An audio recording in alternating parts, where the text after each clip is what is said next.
كيعني وكيشير، يعني هو شامل، والتوحيد فعلا فهموه على الاساس ديالو.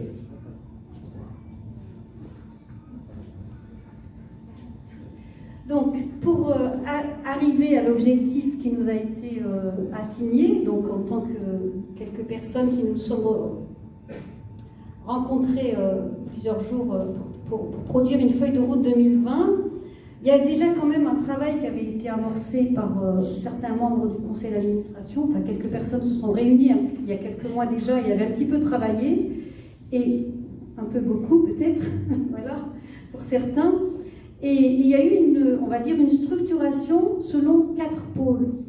On s'est dit, ça c'est classique, hein, on a besoin de ressources humaines, on a besoin de finances, on a besoin de communication pour faire un projet, et on a besoin d'une stratégie, c'est-à-dire organiser, mettre des priorités vers où on veut aller. Bien sûr, ces stratégies, c'est très important qu'elles soient en cohérence avec les missions qu'on a dit tout à l'heure, mais surtout avec la vision, la finalité, l'esprit du projet.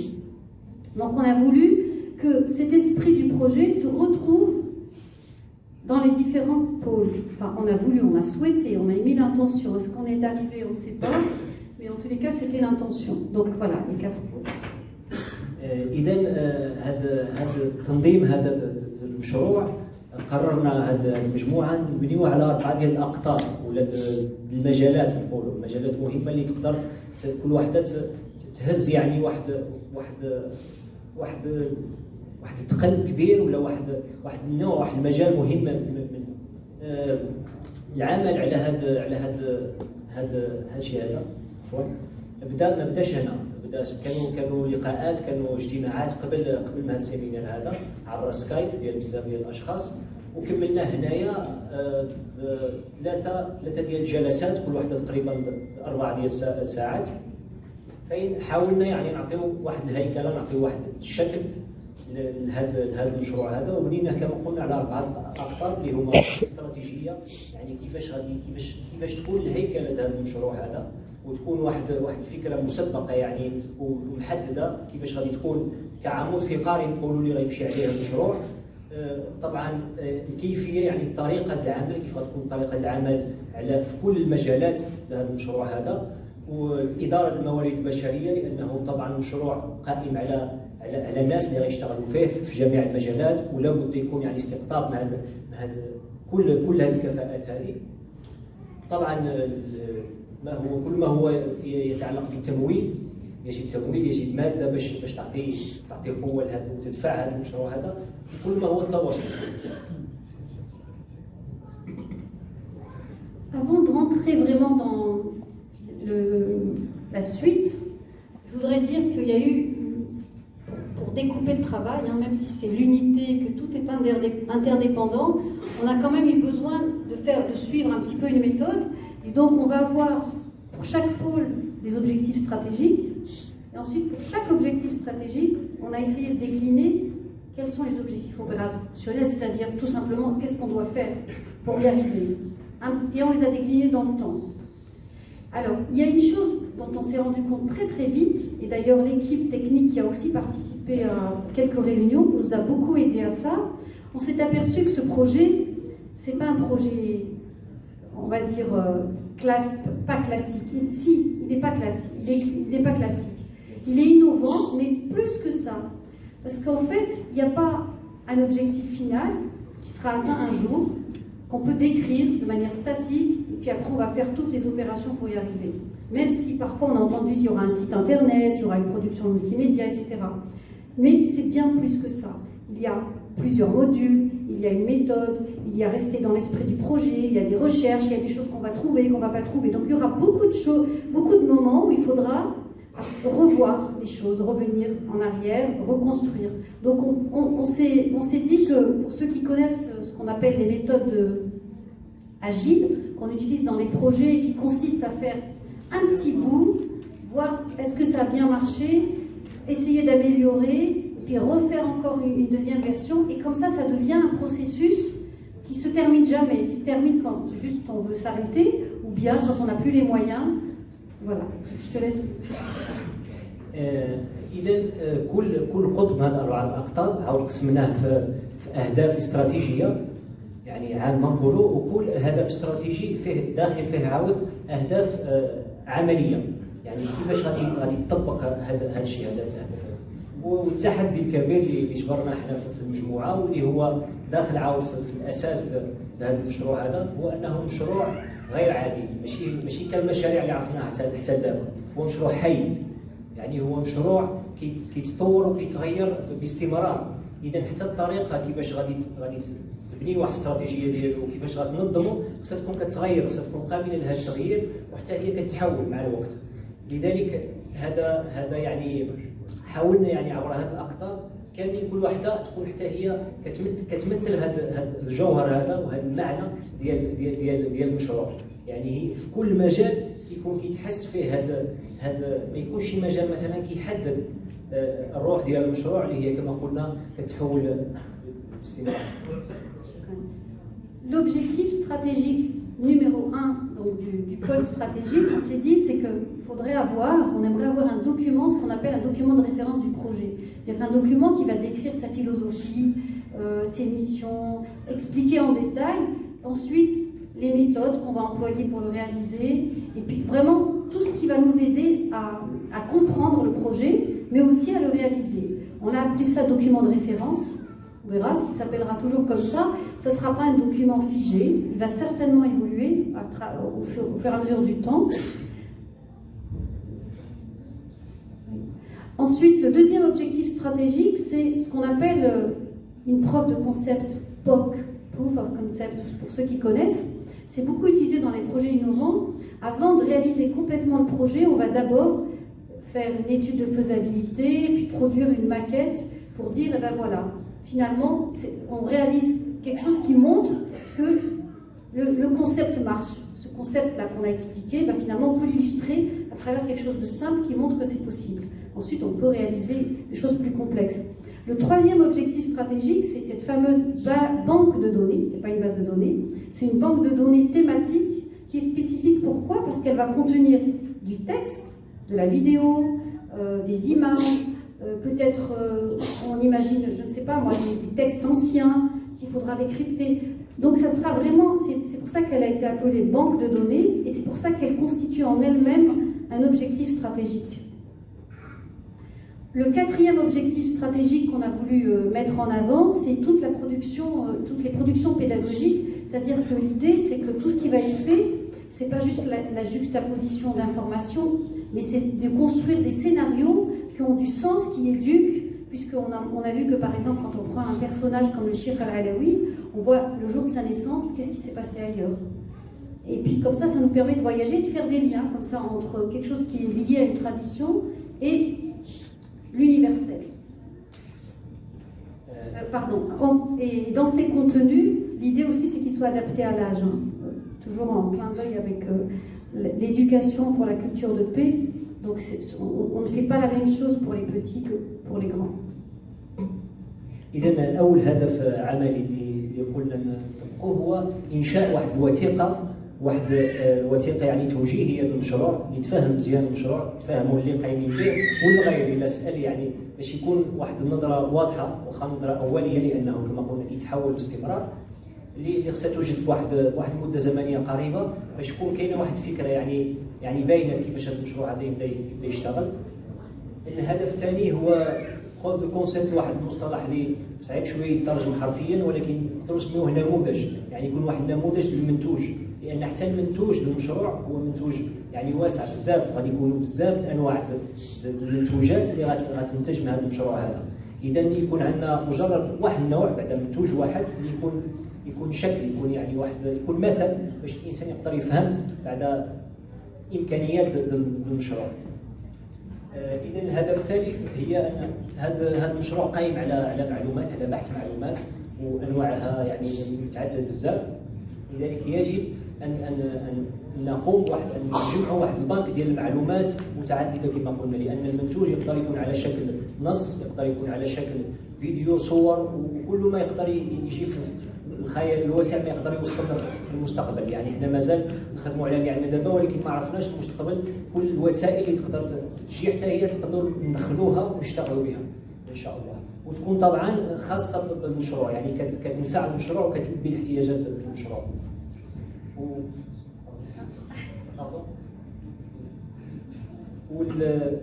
والهدف العملي الاخير هو ان هاد الابحاث، لاننا خدامين على ابحاث ما نساوش ديال التراث، ديال التاريخ، ديال بزاف ديال الاشياء، وهذه الابحاث هذه خصنا نرجعوها، يعني نوضعوها في واحد الاطار اللي تكون بيداغوجي، اللي تكون تعليمي، اللي تكون كتوصل للصغار، وبالاخص نحبوها لهم، يعني نوضعوها بواحد الشكل اللي يجذبهم ليها، يعني يكونوا فعلا يبغيو يمشيو ليها، ما تكونش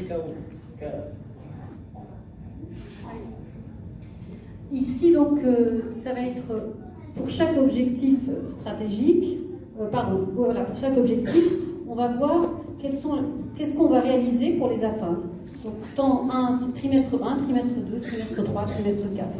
Juste, on a fait un échéancier un peu grossier. Donc, par rapport à la production de ce fameux document de référence, on s'est dit que très rapidement, il serait bien d'avoir un document, une première version, qui rassemble déjà la philosophie du projet, ses missions, tout ce qui a déjà été réalisé et tout ce qu'on souhaite réaliser. Donc vraiment qu'il devienne un document de référence, mais on part déjà de l'existant. Et ça serait à la fin du premier trimestre 2020. Ça serait souhaitable qu'il soit disponible. Ensuite, tout au long de l'année, bien sûr, il va être enrichi, c'est ce qu'on a dit tout à l'heure. Et puis, le dernier trimestre, ça peut être le moment où on se dit maintenant comment on le met à jour. Est-ce qu'on va faire une nouvelle version? Est-ce qu'il est complet? Est-ce qu'on le diffuse, etc. Par rapport à la preuve de concept, il nécessite que le conseil scientifique soit créé. D'accord? Donc c'est la première chose. Et ensuite, il faut, dans la première étape de cette preuve de concept, ça sera de valider cette méthode de collecte des fiches, tout le processus par lequel on passe pour arriver à collecter les données. Ensuite, mise en forme des données, la fameuse banque de données où il y a des images et toutes sortes de textes. Il faut organiser tout ça. Vous vous rappelez, on a vu des cartes mentales. Les jeunes nous ont montré ça. Et puis, il y a la réalisation technique. Je pense que tout à l'heure, on va avoir un échantillon d'une réalisation technique qui nécessite ses propres tests. Et puis ensuite, le dernier trimestre, il s'agira vraiment de valider cette maquette à travers des tests un petit peu grandeur réelle. Par rapport à cette création donc, de la base de données, il s'agit d'avoir un planning des séminaires. Ça, je crois que ça a déjà été commencé. Et des formations. Tout à l'heure, il a été fait une demande de formation pour l'outil Opticom. Donc, on a beaucoup entendu parler de l'outil Opticom aujourd'hui. Donc, l'idée, c'est de faire l'état de ce qui a marché, ce qui n'a pas marché, comment il faut améliorer, est-ce qu'il y a des services nouveaux qu'il faut mettre à disposition, est-ce que ça a aidé. Et puis, la désignation de référents locaux avec leur mission détaillée. Donc, je crois que le travail a été bien amorcé aujourd'hui. Il faudra le poursuivre et puis communiquer dessus. Et puis, tout au long de l'année, il va y avoir la création de groupes locaux un peu partout en international. Et je sais qu'on sait tout de suite déjà qu'il y a un événement très important qui se prépare à Orléans sur l'écologie et la spiritualité. Donc, c'est un nouveau thème qui a peut-être déjà démarré. Et par rapport au contenu pédagogique, ça va se dérouler, on l'a mis ici, mais en fait, il faudra planifier. Je pense que c'est toute l'année que ça va se dérouler. Donc l'idée, c'est de concevoir ces scénarios pédagogiques qui vont être adaptés aux jeunes en fonction du message de paix, de vivre ensemble qu'on veut transmettre. إذا هاد الأهداف هذه العملية وضعناها على خط زمني باش يكون عندها يعني يكون نعرفوا شوية في شنو الوقت مطلوب منها تكون واجدة. إذا وضعناها على 4 فصول، يعني كل 3 أشهر غيكون شي خطوة تقدمت. وبالنسبة للوثيقة التوجيهية للمشروع قلنا بالنسبة ل3 شهور الأولية، يعني من هنا لشهر مارس ولا أبريل تكون وجدت واحد الوثيقة توجيهية أولية اللي كتشرح مزيان شنو هو المشروع وشنو هي الطرق اللي غادي يبدا يشتغل عليها. وفي يعني في 6 شهور اللي موراها غادي يعني نطوروا هذه الوثيقه هذه. طبعا هي في تحويل مستمر، اذا كتطلب يكون دائما التحليل ديالها، دائما التقييم ديالها باش تشوف واش راها كتلبي الاحتياجات ولا لا، وتكون يعني في تطوير مستمر. وفي 3 شهور الاخيره يعني في الفصل الاخير تكون واحد يعني فعلا يكون واحد التقييم واش وصلت للهدف اللي هو مطلوب منها او لا، خصها عاود اعاده النظر. المهم يعني تحويل مستمر. بالنسبه للنموذج يعني المنتوج اللي غادي يتقدم في الفصل الاول غادي لابد انه تنشئ واحد لجنه علميه اللي غادي تحقق هذه الابحاث، لانها ابحاث ما نساوش هي قائمه عن بزاف المصادر، ولكن لابد يكون واحد الجانب علمي اللي كيصدقها ولا يرفضها على حسب الطبيعه ديالها طبعا. في الفصل الثاني غادي يبدا العمل في كل ما هو يعني اعداد ديك هاد المعلومات، يعني المعلومات اللي غادي يقوم بها المشروع، واعداد ديك السيناريوهات نقولوا ولا نقولوا يعني التشكيل الكتابي كيفاش غتكون طريقه وصل هذا المنتوج هذا، ماشي منتوج عفوا، يعني الابحاث كيفاش غتقدر توجه وتوضع على اطار تعليمي ولا بالنسبه للفصل الثالث غادي تقام اختبارات تقنيه على هذا النموذج، واش هو خدام ولا لا، واش كيلبي يعني الاحتياج، واش هو قائم بالمطلوب منه. وفي الفصل الاخير غادي يكون تقييم وتحقيق هذا النموذج هذا، الا طبعا كان كيلبي يعني الاحتياج، الا قام بجاوب يعني على الاسئله اللي مطلوبه منه يعني كيتحقق، طبعا كيعطي الانطلاق عاود للعمل الاخر ولا النموذج الاخر اللي غادي يعني دائما في استمراريه.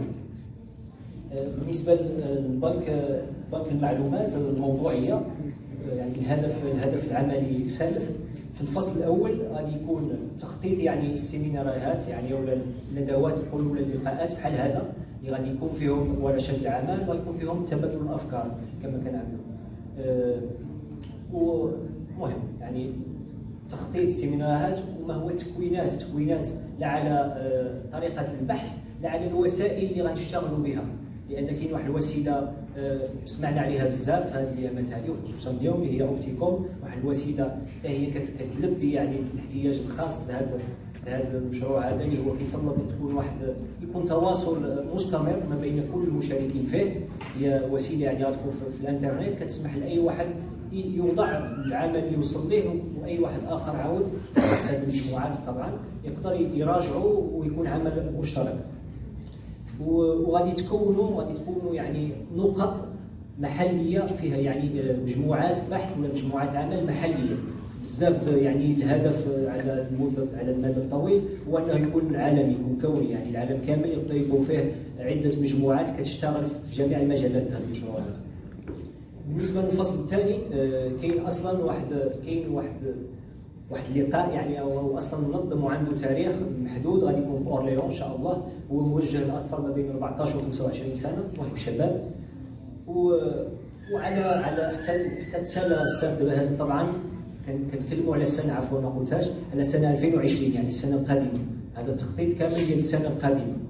ويعني الفصول الثلاثه الاخيره غادي يكون فيها عمل استمراري على انشاء هذه المجموعات هذه المحليه اللي غادي تشتغل وتبدا يعني تعطي حياه لهذا المشروع هذا. بالنسبه للهدف العملي الرابع اللي هي يعني نوعيه ولا كيفاش غنوضعوا الابحاث في واحد الاطار اللي هو قابل للاستهلاك للاطفال للشباب بواحد الطريقه اللي هي كتجذب وفيها نوع من التسليه والمرح. هذا غادي يكون على المدى المستمر، يعني ما عندوش واحد الزمن محدد، بل العمل فيه استمراري.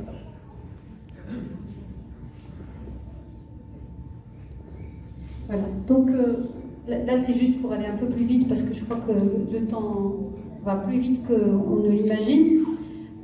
Les trois objectifs stratégiques du pôle méthode, administration et ressources humaines, donc on a la méthode de travail, tout ce qui va concerner la manière de travailler ensemble au sein des équipes, entre les équipes, est-ce qu'il faut mettre en place des processus, etc. Donc ça, dès le premier trimestre, il faut qu'on y pense, on a déjà commencé, mais il faut un petit peu valider ça et mettre en place. Quand je dis test, ce n'est pas des tests aussi importants que ceux pour la maquette, c'est juste faire avec des petits groupes et puis après avant de généraliser. Et puis après, ensuite, on espère qu'au 3e et 4e trimestre, on va pouvoir rentrer dans un mode de travail qui sera relativement stable, notamment grâce à l'outil Opticom. Par rapport à la politique de gestion des ressources humaines, On voudrait qu'elle réponde aux besoins du projet. Vous allez dire c'est évident, mais comme on a vu tout à l'heure, c'est un projet assez innovant, qui a sa particularité, son sens et son essence, et qui nécessite un fonctionnement particulier. Donc on va peut-être pas être capable d'anticiper très à l'avance quels sont les besoins techniques, et donc il faudra être très adaptatif et très souple là-dessus.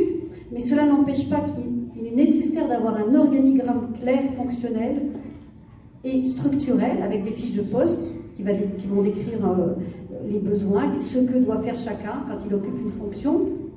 Et puis régulièrement évaluer les besoins, même si on a déjà commencé, poursuivre l'évaluation des besoins. Le fonctionnement en cercle d'éveil aux vertus aux qualités, je crois que ça devient une évidence maintenant entre nous. Et pour ce qui est de l'objectif stratégique qui dit qu'on doit avoir une politique qui permette d'impliquer les jeunes, ça paraît aussi une évidence et c'est le but du projet, mais on s'est dit qu'on pouvait avoir des actions particulières pour motiver et pour impliquer d'autres jeunes, des jeunes d'associations partenaires, mais un peu partout dans le monde. On verra tout à l'heure dans la communication interne les idées qui ont été proposées à cet effet. إذا بالنسبة للقطب الثاني اللي هو قطب طريقة العمل وما هو متعلق بالموارد البشرية، عندنا في الفصل الأول يعني ما هو متعلق خاص بطريقة العمل والتوثيق. في الفصل الأول غيبدا الاشتغال في طريقة العمل داخل المجموعات، ما بينها داخل المجموعة والمجموعات الأخيرة، يعني علاقة تفاعل وتواصل ما بين كل المجموعات اللي كتشكل العمل في المشروع. كما قلنا المشروع يعني هو في تحويل مستمر، يعني حتى طريقة العمل فيه خصها تكون كتغير مع قابلة للتغيير. إذا في الفصل الثاني خص تكون يعني واحد التحليل ولا اختبار بهذه طريقة العمل، واش ناجحة ولا لا، كانت ناجحة كيتكمل العمل فيها، ما كانش كيتعاود يعني باستمرار كذلك يتعاود تحليل ولا بحث يعني عن طريقة أخرى اللي تلبي الاحتياج. وطبعا هادشي كيتكمل على استمرار، دائما كنبقاو في استمرار تحليل الطريقه اللي وضعناها واش كتصلح لنا ولا لا، ما كانش اما كتحسن ولا كتغير وكتغير باستمرار. بالنسبه للسياسه واداره الموارد البشريه، لابد وضع في الفصل الاول واحد الهيكل التنظيمي، يعني كيوضح ما هي الادوار اللي كيحتاجها المشروع هذا، من يعمل وماذا يعمل، يعني يكون موضح شنو هما الادوار اللي كاينين وكيفاش كتهيكل ما بينها، وتوضع ديك الوثيقات ديال وثائق الادوار هذا العمل هذه يكون باين محتاجين هذه الكفاءه هذه، هذا الدور هذا يقوم بكذا الى اخره، وتقييم هذه الاحتياجات للمشروع سواء في الموارد البشريه ولا في اشياء اخرى. يعني دائما خص يكون ذاك التساؤل ماذا يطلب منا هذا المشروع هذا. وطبعا طريقه العمل تقرر انها تكون دائما باستعمال تقنيه دائره التيقظ بالجود والفضائل اللي هي معروفه عند الجميع، وطبعا غتكون طريقه اللي ماشيه على مدى الزمن. بالنسبه لنقطه اهم نقطه في هذه الصفه هذه في هذا الهدف هذا هي كيفاش نقدروا نستقطبوا ونحببوا للشباب هذا العمل هذا، يعني نشجعوهم باش يجيو يعملوا فيه ويشوفوا راسهم انهم يعني حتى هما عندهم دور، عندهم نهار اساسي، ماشي غير مجرد مساعدين، بل بالعكس هما اللي قايمين به. يعني لابد اولا نعتمدوا على الوجود اللي عندنا، الشباب اللي بداوا يخدموا في هذا، اللي بداوا ديجا في الجزائر وفرنسا وراهم هنا، وشويه بشويه كتزيد تكبر يعني المجموعات. وفي نفس الوقت يعني خصها توضع شي طريقه للاستقطاب، كيفاش نقدروا نستقطبوا كما قلنا محليا يعني عبر العالم شباب اخرين، كفاءات اخرين اللي يقدروا يلتحقوا مع الوقت ان شاء الله، كل وحده تخدم بالكيفيه ديالها في المشروع. ولهذا يجب يعني نعملوا واحد نداء عام واسع باش يوصل ما امكن اكثر الناس ممكن، ودائما هذا الشيء يتحلل ويتحسن اذا كانوا فيه نقاط ضعيفه، دائما يتحسن باستمرار. Concernant le pôle finance, on a identifié deux objectifs stratégiques, c'est-à-dire l'élaboration d'un modèle économique. On s'est dit que ce projet, si on veut qu'il soit viable, il faudrait qu'il se finance. C'est-à-dire que c'est comme une entreprise, si elle fait rentrer de l'argent, elle peut continuer à vivre et à produire. Donc ce projet, il nécessiterait aussi peut-être élaborer un modèle économique, voir comment il peut être financé pour que des personnes deviennent, qu'elles fassent de ce projet leur travail au quotidien. Cela n'empêchera pas, bien sûr, tout un chacun d'y contribuer. Donc les étapes par lesquelles on se dit qu'il serait nécessaire de passer, c'est d'abord faire ce travail en interne, voir est-ce qu'il y a des personnes autour du projet qui savent déjà élaborer un modèle économique. Ensuite, en fait, production d'un modèle économique, c'est un document en fait qu'il faudra valider par extérieur. Ça veut dire qu'il faut que je m'arrête. Donc ce document, il faudrait valider avec un expert, et à l'issue de cette validation, il faudrait prendre la décision de mettre en œuvre un tel ou tel modèle économique. La structuration, visibilité, planification de la finance, c'est quelque chose qui est assez classique, mais dans les associations, c'est toujours un peu difficile. Donc, estimer les besoins et risques du projet, et puis savoir quelles règles de gestion financière on met en place pour le projet, et surtout avoir des outils. On a vu outils Opticom, mais avoir des outils spécifiques qui permettent de savoir où est-ce qu'on en est à chaque moment, et puis surtout préparer un budget prévisionnel. Ça serait la deuxième étape, parce qu'il faut déjà un petit peu s'outiller, et puis réaliser les reportings réguliers. Donc là, j'ai été un peu vite, parce que le temps court, mais on pourra répondre aux questions.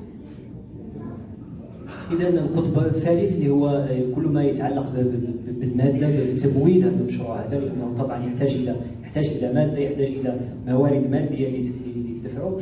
كيطلب منا أننا أولا يكون عندنا فريق عمل داخلي مختص، هذا اللي نبداو به، ولكن في نفس الوقت لابد وضع واحد النوع ولا شكل اقتصادي يعني يلبي احتياج هذا المشروع هذا غادي يكون في الفصل الثاني، ولا بد يعني التصديق ديالو، التحقيق ديالو، واش فعلا صالح هذا النموذج ولا هذه طريقه التمويل، هذه الطريقه كيفاش يعني غادي بالاحتياجات الاقتصاديه للمشروع ولا لا. واذا كان نجح طبعا غادي يطبق. بالنسبه لكل ما هو يعني الهيكله وتنظيم ديال المشروع، كل ما يتعلق بالتمويل ديالو، في الفصل الاول يجب يعني تقدر ولا تقيم ما هي الاحتياجات الخاصه والخطورات اللي ربما ولا النقاط الضعيفه اللي تقدر تكون في المشروع. تقام ولا توضع واحد القوانين العمل اللي تمشي عليها، اللي تاثر العمل داخل المشروع فيما هو مادي طبعا. ولا بد نقوموا ولا نجبروا نلقاو يعني وسائل العمل اللي تساعدنا باش يكون هذا العمل المشترك ما بين المجموعات المختلفه اللي كتكون المشروع. ولهذا في الفصل الثاني لابد طبعا كنحتاجوا الى تمويل، يعني لابد يكون واحد كيفاش نقولوا يعني ميزانيه، لابد تكون واحد الميزانيه مقدره ومحدده للاحتياج المشروع. وطبعا خصو يكونوا تقارير مستمره هي اللي غتعطينا يعني النتيجه، واش راه ماشي مزيان ولا مازال خص الاشتغال عبر شي نقطه في كل ما يتعلق بهذا المجال.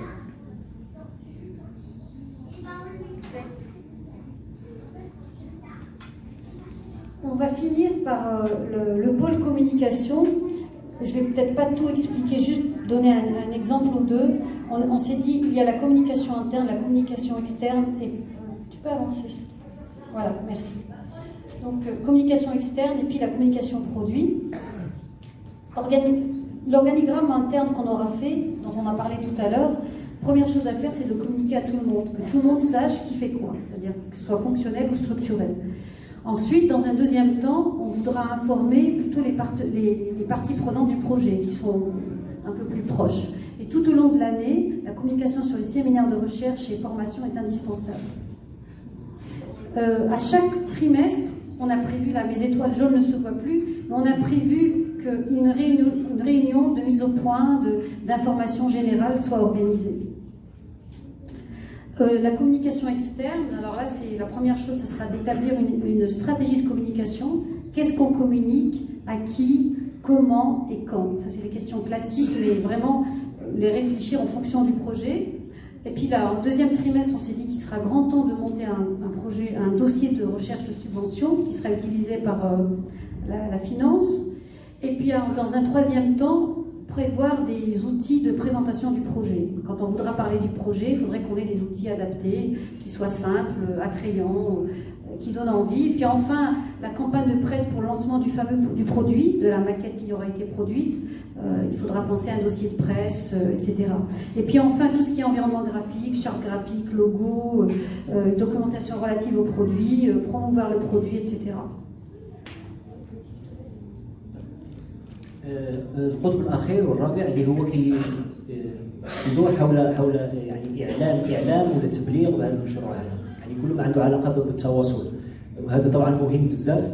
بالنسبه وضعناه في ثلاثه ديال الاهداف ولا ثلاثه المجالات، ثلاثه الاقسام نقولوا، يعني التواصل الداخلي ما بين المجموعات اللي كتشكل المشروع. بالنسبه لهذا المجال هذا قلنا في الفصل الاول اول حاجه يجب يعني تطبق ولا تقدم هي الطريقه اللي غادي يتواصل بها هاد المجموعات المختلفه اللي كتشكل المشروع. يعني يجب توضع، وهذا هو التحدي، لانه مشروع يختلف ويتحول باستمرار، ولكن حتى يعني ديك الافراد اللي كيكونوه وطريقه العمل ديالهم خصها تكون قابله لهذا التحويل هذا. في الفصل الثاني يجب ان يعني نعلموا ولا يكون تواصل مع كل الجهات المشاركه في هذا المشروع هذا، سواء داخليه واللي كتعاون في الاطار يعني الخارجي نقولوا. بالنسبه للفصول الثالثه والرابعه يجب يعني وضع وسائل كتساعد على هذا الاستقطاب هذا، استقطاب الشباب واستقطاب كل من عنده اهتمام ولا يقدر يكون عنده اهتمام يشتغل في المشروع. يجب توصلوا المعلومه، لذلك يجب وضع وسائل باش يوقع هذا الاستقطاب هذا.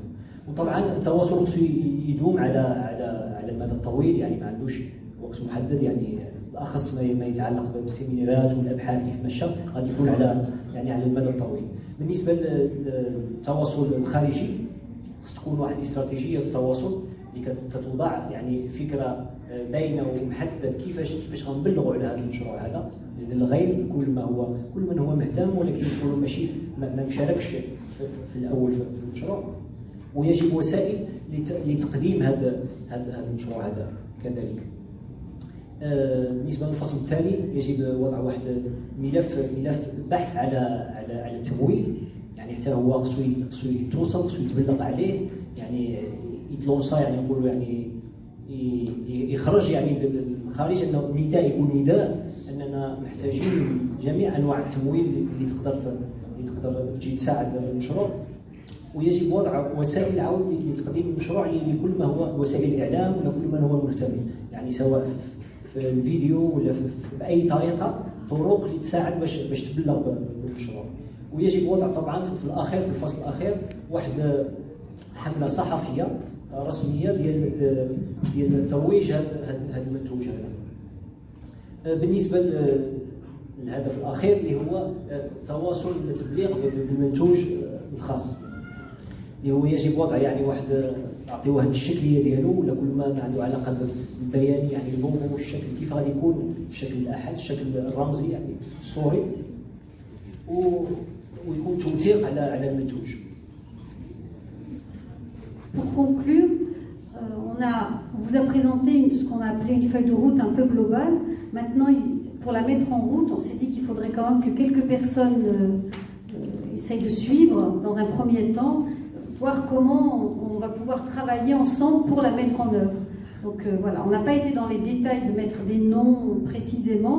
En tout cas, les quelques personnes qui étaient présentes se sont engagées dès janvier, dès début janvier, à se rencontrer pour voir comment ensemble on va faire pour faire vivre cette feuille de route qui est un peu générale, mais il faudra la décliner en des temps plus précis et des actions plus précises. Voilà.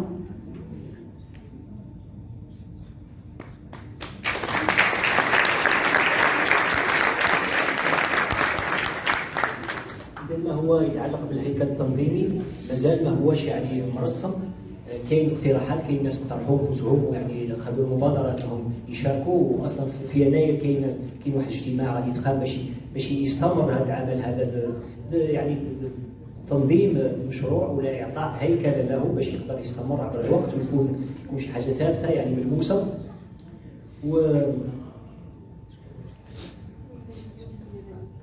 وكذلك كنستغلوا هذه الفرصه هذه باش نناديو اللي راه حاضر معنا ولا اللي راه يشوفنا ربما في الوسائل، كلكم مدعوين، يعني اللي عنده كفاءه، اللي عنده اهتمام، اللي عنده اي حاجه يقدر عنده اهتمام طبعا اولا، وعنده شي حاجه يقدر يعطيها المشروع، ولا عنده يعني رغبه يشارك في المشروع، غادي نفوتوا من بعد واحد الورقه باش يعطيونا يعني لي كوردوني ديالهم باش يبقى تواصل معهم، ربما في القريب ولا في المستقبل ما عرفناش يتم التواصل معهم. يعني محتاجين الرساله اللي ستوصل، مشروع احد هو مفتوح للجميع ومحتاج للجميع. اي واحد عنده رغبه كيشوف راسو عنده شي حاجه يقدر يقدمها، هو يعني معزوم يعني يتقدم ويعطينا التواصل.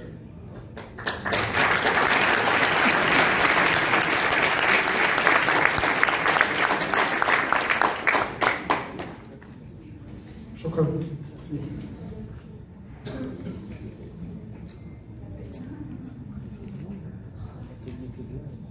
On a juste oublié de traduire l'appel à participation. S'il y a des personnes qui souhaitent venir dans une équipe finance, qui a des compétences en finance, communication ou autre, qu'elles aillent voir auprès. Il y a deux personnes qui ont une feuille, peuvent écrire leur nom et leur adresse mail donc, pour aider et participer. Merci pour votre attention. Merci.